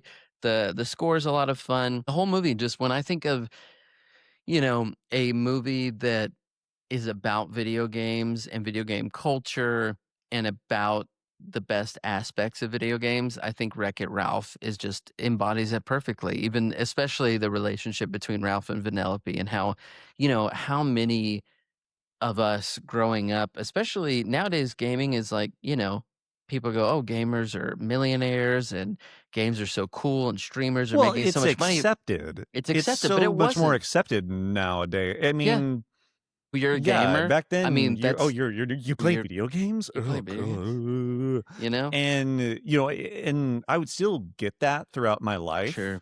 Still. going out on dates with women that were of that age, where they still had that mentality Yeah. of, "Oh, you have a PlayStation? Yeah, Oh, that must mean you can't function in the real world." that's why DiCaprio Don't has get me started on the that. age cutoff is so they don't get upset at him for playing video games. Which, by the way, if you are looking to watch a video game movie with somebody that is not a video game person, this is the one This is the on one. this episode to do. Yeah, Wreck-It Ralph You is can both you both can enjoy this movie yeah, and if a you lot haven't seen it for some reason. and much like my other picks, it has a sequel that I think is not good. It's fucking terrible. I fucking hated it. I think Ralph Breaks the Internet and I think it kind of underlines my issue with this corporate IP shit, the cynicism of it. Like Wreck-It Ralph becomes like a Disney advertisement in a lot of ways and just very soulless and just loses all of the great things from the first one. Not all, but a lot of it. I did not enjoy the second one. I thought it was just downright bad and even wrong in some ways. Yeah, it feels like a weird advertisement, but this first one has some Wreck-It Ralph has some magic in it. I really think it captures something original while still, wearing its influences on its sleeve. And I think it tees up your last pick pretty perfectly because speaking of advertisements in Autism. movies and autism, that's true actually. That is true. Although a lot more I'm problematic. sorry, finish your No, thought. it's a lot more of a problematic autism take than than the Wreck-It Ralph one. I think you could cynically say that a lot of these are just advertisements for video game companies to push you into other products. But I think that you might have a pick that was at its time unfairly maligned as being just a commercial for Nintendo. Yeah, But I think you have a yeah. little more to say about that. Yeah, so the year was 1989. I was 6 years old. You know what else came out in 1989? Batman. Yeah. This is why my childhood was better than anyone else's childhood, is because in 1989, I got Batman and I got this movie, which is, kind of like Rain Man for kids, Yes, it does is the feel best way I like can yeah. describe what it is. And that is the 89 classic directed by Todd Holland, The Wizard. This movie brings me so much joy. I remember seeing this very distinctly in the movie theater. Here's the summary. It's more than a game. It's the chance of a lifetime. A boy and his brother run away from home and hitch cross country with the help of a girl they meet to compete in the ultimate video game championship. This movie stars wonderful Beau Bridges. We get some Christian Slater in here, Fred Yeah. Savage at the time, man, Sam McMurray. And this movie defined a lot of people's childhood, my age, males of my age that saw this movie in the theater. This was like this was probably like the first big jaw dropping moment in a movie that I may have experienced because, of course, it's widely known. Well, I don't know. This movie I feel like is kind of forgotten sometimes. I don't know if it's had a recent resurgence, but there was a good like 20-year period I did not see this movie anywhere.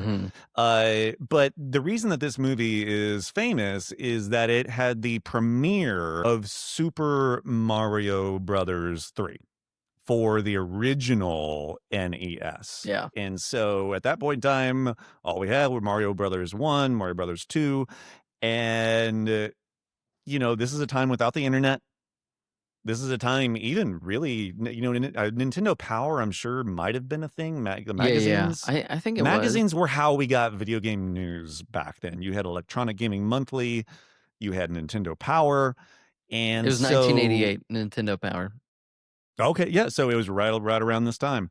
And that's how we got video game news. And so when, a lot of times the first time you would encounter a video game, you would be going to Toys R Us Yeah. and you would be flipping the little plastic thing up and down because they wouldn't keep the boxes in the aisles. You took the slip to the cash register, and then you took the receipt to the little window, and I tell you, every time you would go to Toys R Us, this was just like a magical process. This was a magical, magical journey going and getting a video game at Toys R Us. So, my point being is that we didn't know when stuff would be coming out necessarily back then. And Yeah. so if you can imagine, what would the equivalent be? If you could imagine I don't know, a Taylor Swift concert film that debuts Grand Theft Auto 6 for the first time. That That would have been like the level of, and mind you, you know nothing else about Grand Theft Auto 6. You haven't heard a peep out of it on hell the yeah. internet, nothing at all. Literally, the first time you're seeing it is in that film. That is what this was for a generation of, or one of the first generations of video game players was seeing Super Mario Brothers 3. Of course, Super Mario Brothers 3 going on to be one of, if not the best Super Mario Brothers It's games so of good. of all time. So many hours put into that, and so So good. basically the gist of this movie, I reread the summary, but it didn't get into some of the kind of problematic things in Yeah. this It's dated. movie. Is that we have the character of Jimmy. Jimmy. Jimmy is in a home for. They don't ever say exactly what's going on, but there Yeah. was some trauma with mom. I think mom died, right? Mom No. died. No, it's his twin sister. His twin sister. That's His right. twin sister drowns, Yeah. and he hasn't spoken much since then. And the Yeah. parents got divorced. Yeah. So, Yeah. Beau That's it. Bridges is the dad, and I can't remember the actress who plays the mom. for various reasons, Fred Savage, Corey, who plays Corey is Jimmy's brother, Mhm. Corey breaks Jimmy out and decides that they're going to run away. And along the way, they discover that Jimmy is like a video game savant. Yeah. You might even call him a wizard. And Video and game so what wizard. do? They meet up with another girl played, I believe, Wendy Phillips. Is that her name? I don't know if that's No. her name or not. Jenny Lewis. Oh, okay. Yeah. Yeah, Jenny Lewis. Who is, how would you describe this child? I would describe her as gay. I was like, this is an obvious young gay girl, and they just don't know how to address that in the late 80s in movies. So, and Yeah, and she's like she's playing the role of like the, I don't know, the she's like the street smart. streetwise hustler. Yeah. Like she has relationships with truckers. Yeah, it's weird. It's There's some genuinely like scratchy. I mean, I would even have to think for like 1989. Like, wait, there's that some odd. child is like friends with that trucker. Like, what are we doing here? Yeah, and it's like a latchkey kid. She's obviously just kind of on her own. Yeah, it was not what I remembered revisiting that dynamic. Oh, I don't remember it being Basically, awkward. everything that is not video game related in this movie is Yeah. just a little kind of weird. It's weird. The It's just dad a is little violent. weird. Like he violently crashes his truck into a guy. Yeah, they hire there's a bounty hunter for kids. Yeah, And this guy like specializes in he kids, right? specializes. Yeah, he Yeah. specializes in hunting. Do we still have those? Like, is that a kids. thing? I'm pretty sure the last one unalived himself pretty famously. No. Yeah. So we've got bounty hunters for kids here,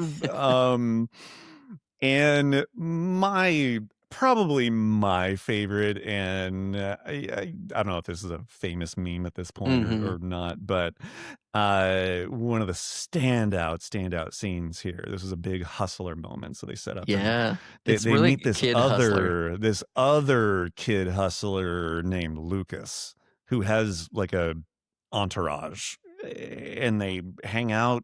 Was it like a laundromat or something? Where were they meeting? A gas station? Well, it looked like a restaurant. Kids hung out at like a weird gas places stop. in the 80s and like the a 90s. Diner gas stop is what it looked like. And so Weird. Lucas has what many of us coveted whenever I was young. I never had one of these myself, and I'm told that it was actually not that great of a accessory, but Yeah.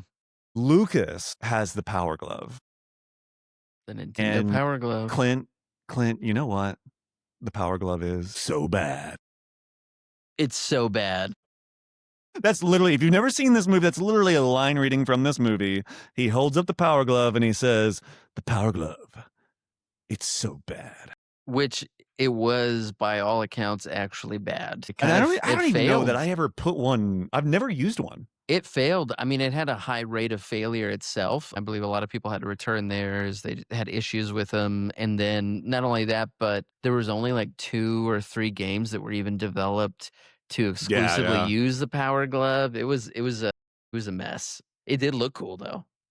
Yeah. So I love Lucas. I love the Power Glove there. What else do we got going on in this movie? We get to go to Universal Studios. Yeah. And I don't know when that opened, but I remember it being, I feel like one of the first times that I encountered Universal Studios as a child. And so you get you get a little bit of the backlot. So seeing some of that stuff back then is pretty cool, just to see what things were King Kong, like. And yeah, exactly. Frankenstein. And so yeah, eventually everyone converges at Universal Studios, which is where the Video Game World Championships are, which another thing I want to point out about in a wonderful, this movie has some wonderful montages and some wonderful songs. Send Me an Angel. Yeah. Is an amazing track that I have used in yoga sequences. Of course you have. And have had people ask me about afterwards, like, who sings that Send Me an Angel song? Where is that from? And I said, it's from a movie. And I'll give you a buffalo nickel if you can tell me which one that is. Nobody has ever been able to guess it. So If you're listening to this now, you can. But yeah, a couple great montages. But it features another relic that you cannot get past this movie without mentioning, and that is the Nintendo Power Hotline. So, youngins, gather around. Old Man Movie is gonna tell you a story. Whenever we had the Nintendo, again, there's no internet, there's not even really many magazines or anything like that. And so, I don't know if you realize this, but some of these Nintendo games were pretty fucking hard. Very, very difficult. Puzzles, all that. And if you can imagine having, there was what Zelda had like the save? Very few had a save feature. Yeah. Very few. So you're talking, you would have to sit down and you would be playing for hours on end to beat certain video games. And if you got stuck somewhere, you just kind of shit out of luck. Yeah. Unless you called Nintendo Power Hotline. And this was a hotline that you would call. Of course, it cost money. It was a 900 number, I believe. And which God, I miss 900 numbers. I could have had a whole other like life, stream of income if 900 numbers were still a thing. So Huh. anyway, you would call this hotline and you would tell them the game that you were playing, and you would literally have someone on the other line who would have binders upon binders of video game information and maps and all this kind of stuff. And they would walk you through over the phone how to get through the video game. So if you're into video games anyway, just seeing some of this shit that was in existence in the late 80s is just worth the watch of this movie alone. And so Jimmy ends up saving the day. He wins Mario Brothers 3. I don't exactly know how we were keeping score in that. Yeah, no, that's always something that's befuddled me about this movie, is how they were keeping score with it. High score is what you would think, but then you also, it seems like they take lives into consideration and how far into the game they've gotten. And I don't know who that host was, but I fucking love the host of that contest. Is just putting in the most. He fucking went for it, man. Yeah, that was the highlight of his life, was hosting that. So on the way home, Jimmy has always had this picture of California. The kid. Oh, that's a California. God damn it. Throughout this entire this kid is a fucking problem. He is. This kid will not fucking stop saying California. That's the meme that I've seen, is that people. The entire fucking movie. California. Yeah. It's like if Rain Man just said definitely. And so finally pull up. He's been carrying this lunchbox with this picture of his family from these dinosaurs in California. And he sees it. He jumps out of the car, run up, and they have this kind of big, kind of very strange kind of family moment. I will say, as a child, we talk a lot about when we cry on this podcast. And this was the first film I ever cried in. And that scene got to me whenever I was like 7 years old. Wow. I did not understand until that scene that I was watching a family, that there was a divorce, and that's why there's like the two guys, and that they were all brothers, and that they had another child that they lost. And that's why it did not all connect until he's in that dinosaur and he shows a photo, and Fred Savage, it's very awkward. Fred Savage is like, oh, I hate when characters do this in movies.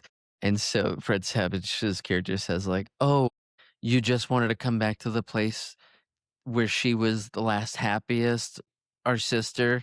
That's what you wanted, so you could leave her stuff here. It's like, I was looking around like, is he talking to us or his brother? Just great writing. Great writing.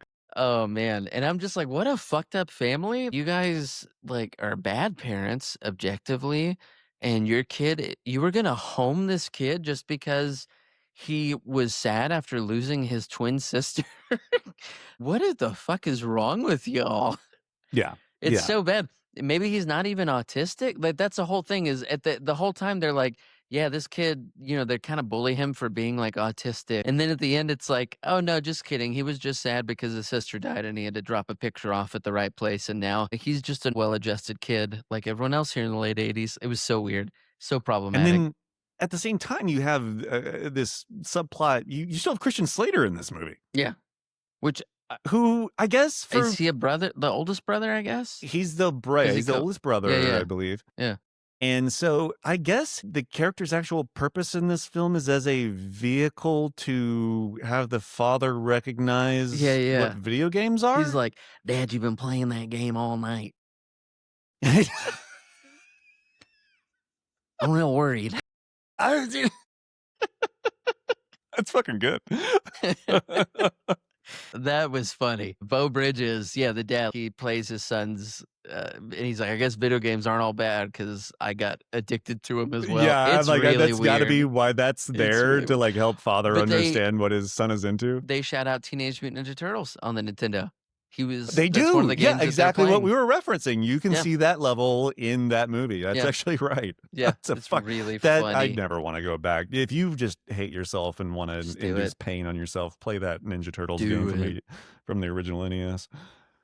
Cowabunga Alright, and time. that was The Wizard from 1989. Anything else on The Wizard from you, Clint? Again, I just think they should have let these kids just be themselves. The little gay girl Jenny Lewis played. I'm not saying this is a negative. She's just obviously gay Yeah, and yeah. doesn't know how to express it. And there's even a scene where she gets upset that Fred Savage's character is trying to kiss her, and he even says like, "Oh, you just don't like boys."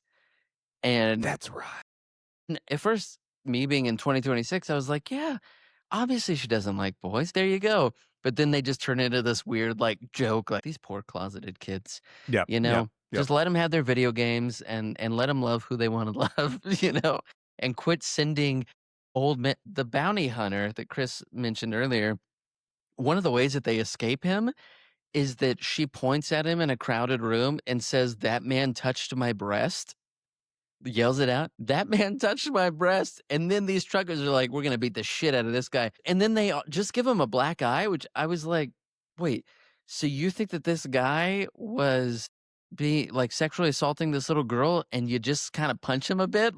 No one calls the cops?" Right, It's right. fucking crazy that Yeah, this was an yeah. officially Nintendo No, good sanctioned, call, good call. you know, Like but I for said, yeah, everything that is non-video game related in this they movie did not is think through. very strange. Yeah, they didn't think it Very, through, very but strange. it is a cool relic of cinema and video game history, and, I think that's what's fun about revisiting these old movies, that we grew up with is seeing them through both lenses of, "Man, what a time to be alive," but also, I'm Oh, yeah. glad that we've evolved from that Yeah. time. Yeah. Yeah, and so, no, we're what's the state of video game movies today? We got Mario, We but have Mario what well, else? because there's nothing new under the sun, as the We have Bible another Street says. We Fighter have coming another out Street soon, Fighter. We which I don't know how I feel about what's going I on in don't this feel new good about it, Street but Fighter. I don't either. we not only do we have we just got another Silent Hill movie, we get a Street Fighter movie, Oh, we're getting Mortal Kombat as well. and we're getting Mortal Kombat 2 as Shit, well, look, so we timed this podcast it's perfect. Yeah, perfectly. it's perfect. It's all coming back. You know what's funny though is that none of those movies are the reason that we chose this Nope. particular week to do it. Nope, not at all. It just happened to work out that way. I'll say I love video games. They've Same. been a big part of my life, and there's people out there that when you hear someone say something like that, they just don't get it. They don't understand. And what I have to say to you is watch The Wizard and you may understand. Yeah. You'll understand a lot. Hey, Take the lens of Beau Bridges in that yeah. particular movie, but no, some of the fondest memories in my life have been with friends playing video games late at night. Some of the best stories I have ever experienced have been Mhm. within video games. Well, when you think about games like Final Fantasy VII, Red Dead Redemption 2 is just Yeah. a fucking masterpiece. You get to a point where games like those really start to blur the edges of a sit back and narratively, story driven experience versus a gaming experience, Yeah. which I think is cool. I think it's cool, but love that we have video game movies. I will say, as I was doing research for this, man, there's not a lot of good ones No, there's a that lot that of I bad think are ones. like good movies and good game adaptations. Yeah, there are a lot of bad ones. And if you were trying to pick your 3 I think these might be the closest to objectively good movies that are still video game movies. It would be It's that bad. yeah, I it's thought there would tough. have been something since that was No, worth it, really, it's and tough.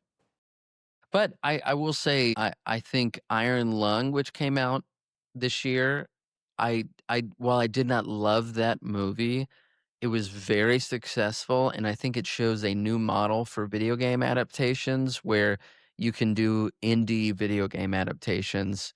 Now, it just so happened that Markiplier's Iron Lung, like, made so much fucking money, and that's awesome. Regardless of I didn't really like the movie, it was great for movies, so I would like to see that kind of how the I indie like to game. see people succeed Yes. in stuff like that. And I think the way the indie game market has exploded over the last 15 years, especially on like Steam and these different marketplaces, I would love to see some more indie video game adaptations out there because I think that's where some of the gold is going to be mined from. But, that being said, this year, uh, you know, Super Mario Galaxy, Iron Lung, last year, Minecraft, these are like some of the biggest financial successes that studios have had. Next year, there's gonna be I think next year, Minecraft 2, and that's Oh, probably yeah. gonna make all the money. The Five Nights at Freddy's movies are printing money.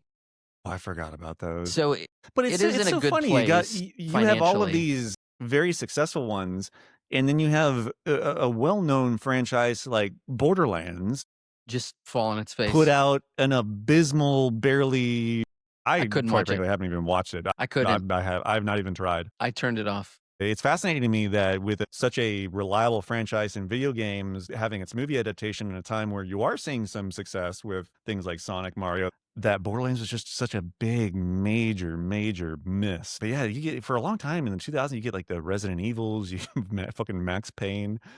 We did get a Final Fantasy movie. The Pokemon movie, honestly, from 1998, I revisited that, and it's good.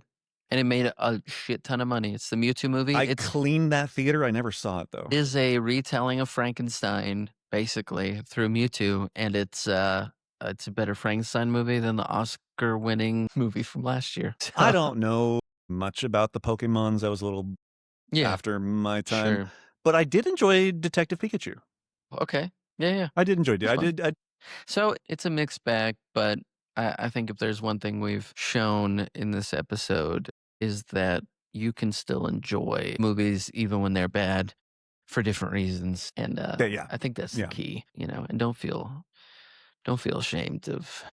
You should feel no shame over video games. No shame over video game. Yeah. You can like a movie. It's totally Yeah, okay. no Like this guilty Welcome to pleasures, just Raccoon like it. City thing. Like Yeah, that's I your favorite? enjoyed. Great. I enjoyed my experience. I Yeah, enjoyed my experience. It was fun. Will I ever watch it again? More than likely not. But yeah, I enjoyed that experience.